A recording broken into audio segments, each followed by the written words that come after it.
नमस्कार बच्चों, अब तो होली बीत गई। आप सभी का होली बहुत अच्छे से बीत गया होगा, मैं आशा करता हूँ। साथ ही मुझे विश्वास है कि ये होली आपके जीवन को सुखमय अवश्य बनाएगी। अभी तक आप शिक्षा मनोविज्ञान के इतिहास की 2 वीडियो देखा होगा आपने। ये तीसरा वीडियो है जिसमें मैं शिक्षा मनोविज्ञान के इतिहास को समाप्त कर रहा हूँ। लेकिन एक चीज़ मैं आपसे कहना चाहूँगा, सभी तो बार बार कहते हैं, बार बार आपसे रिक्वेस्ट करते हैं कि आप इसको सब्सक्राइब करिए, लाइक करिए, शेयर करिए। लेकिन मैं एक बार कहूँगा आज कि यदि आपको वीडियो पसंद आ रहा हो तो सब्सक्राइब, शेयर और लाइक ज़रूर करिएगा, लेकिन मुस्कुराते हुए करिएगा, हिचकिचाते हुए न करिएगा। अब मैं आता हूँ शिक्षा मनोविज्ञान के इतिहास के अंतिम पड़ाव पे, जो आज समाप्त हो जाएगा। तो फिर आगे देखते हैं किसका कैसा योगदान रहा शिक्षा मनोविज्ञान में।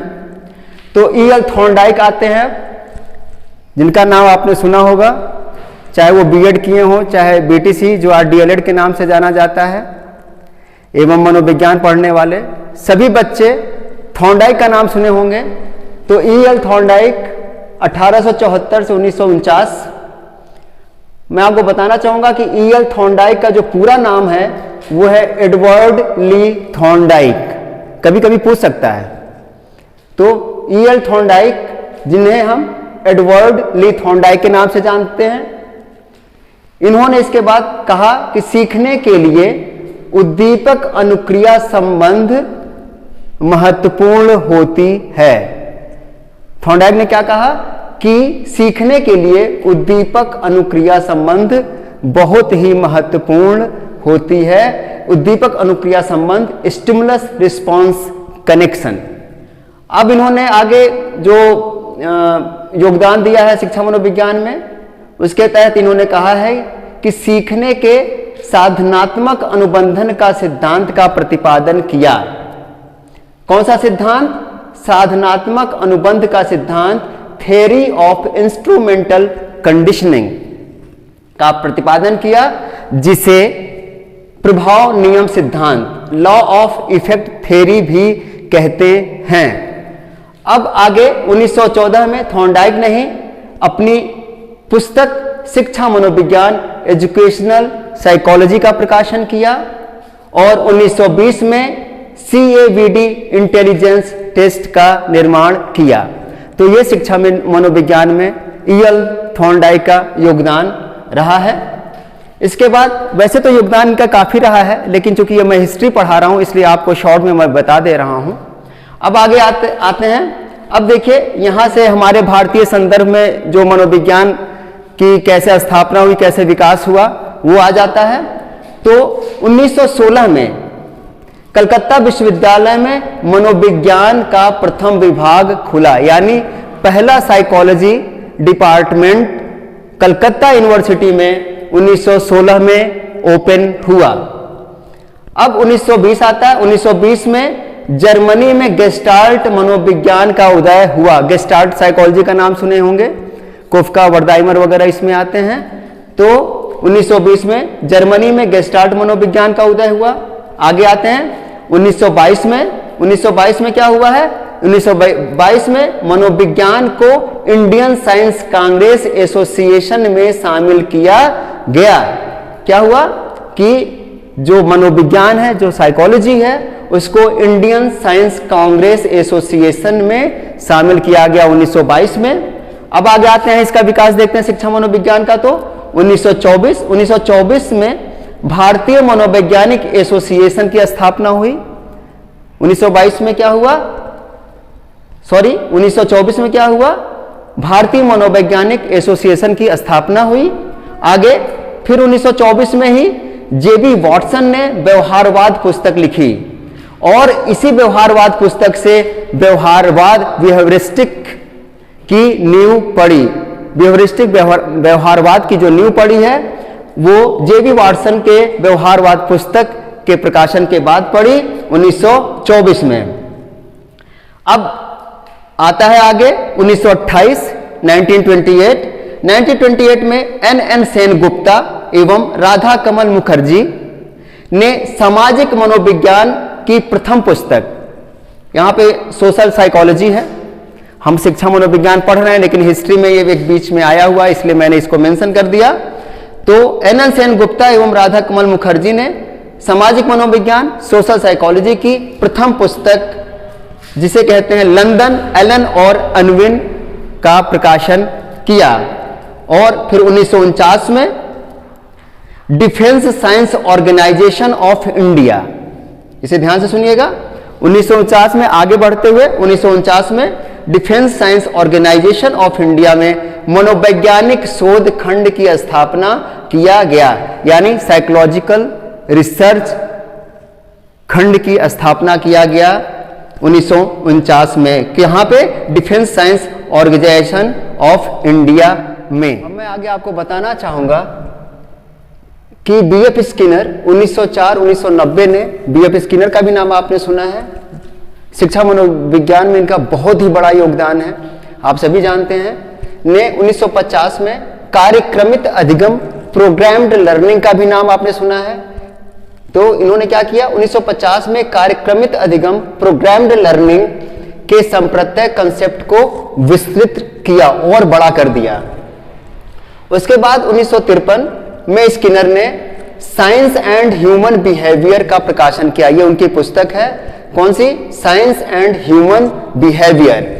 तो ये स्किनर का योगदान है। फिर से याद रखिएगा कि मैं आपको शैक्षिक मनोविज्ञान का इतिहास बता रहा हूं, मैं किसी के बारे में बहुत डिटेल नहीं बता रहा हूं।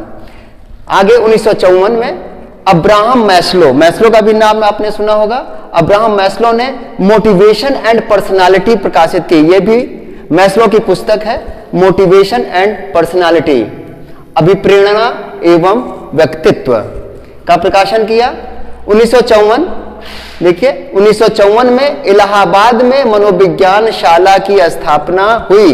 जो भी डीएलएड कर रहे होंगे उत्तर प्रदेश में, जो पहले बीटीसी के नाम से जाना जाता था, उनको मनोविज्ञान शाला जो इलाहाबाद में स्थित है के बारे में अवश्य पढ़ाया जाता होगा।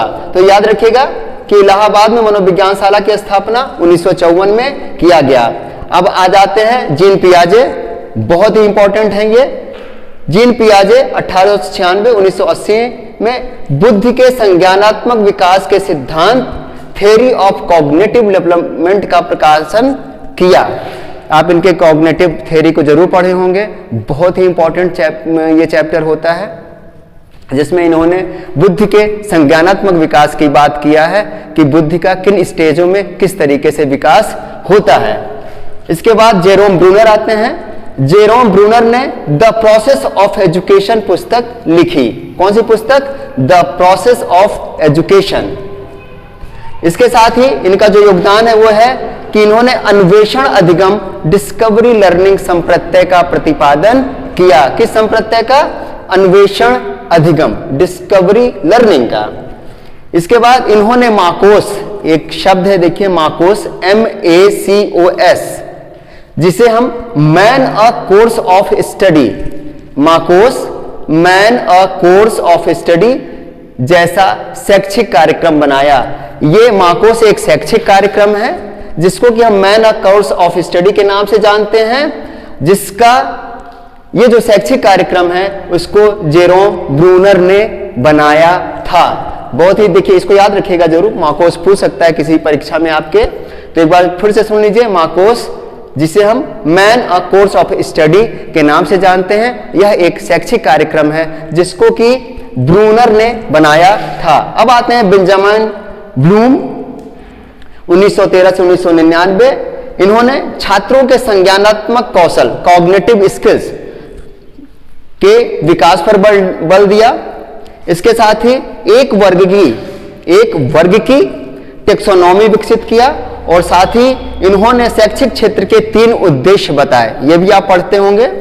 शैक्षिक क्षेत्र के 3 उद्देश्य संज्ञानात्मक कॉग्निटिव, भावात्मक अफेक्टिव और मनस्चालक साइकोमोटर। ये 3 उद्देश्य किसने बताया था? आपको बेंजामिन ब्लूम ने बताया था, जिसका कि हम अध्ययन अवश्य करते हैं। आप भी किए होंगे, कर रहे होंगे। सभी जो शिक्षा के क्षेत्र से जुड़े हुए हैं ब्लूम के इन 3 उद्देश्यों का अवश्य ही अध्ययन करते हैं।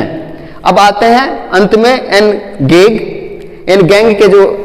का जो शैक्षिक मनोविज्ञान के इतिहास में योगदान रहा है वो ये है कि इन्होंने handbook of research on teaching का संपादन 1963 में किया। ये एक हैंडबुक है, उसका नाम है handbook of research on teaching का संपादन 1963 में एन गेग ने किया। ठीक है, अब देखिए आगे हम आपको कुछ और बताना चाहते हैं संक्षेप में। ये तो मैंने आपको अभी एक विस्तृत शैक्षिक मनोविज्ञान का इतिहास बताया। आज धीरे धीरे हम शैक्षिक मनोविज्ञान के इतिहास के समापन की ओर बढ़ चुके हैं और समाप्ति होने ही वाली है, लेकिन मैं आपको और कुछ बताना चाहता हूं।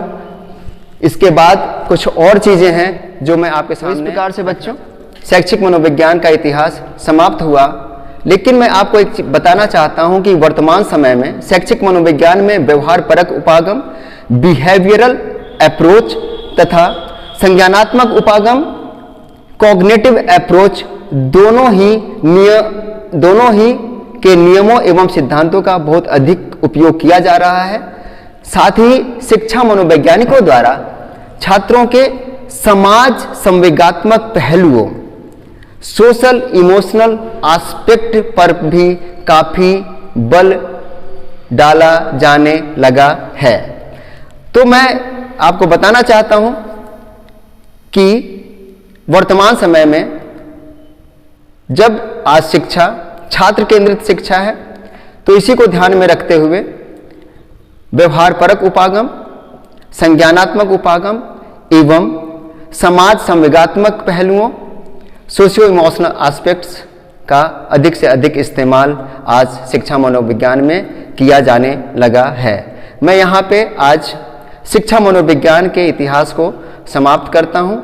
मुझे आशा ही नहीं विश्वास है कि आपको मैंने जो ये पढ़ाया है उससे आप लाभ प्राप्त करेंगे और जरूर कुछ ना कुछ सीखेंगे। अंत में मैं आपसे यही कहना चाहूँगा कि कुछ भी पढ़िए, मन लगाकर पढ़िए, ध्यान से पढ़िए और आनंद के साथ पढ़िए, तो आपको बहुत ही अच्छा लगेगा और आप अवश्य ही अधिगम करेंगे। धन्यवाद। लेकिन फिर वही वाली बात मैं बार बार नहीं कहूँगा, शेयर, लाइक और सब्सक्राइब जरूर करिएगा। नमस्कार।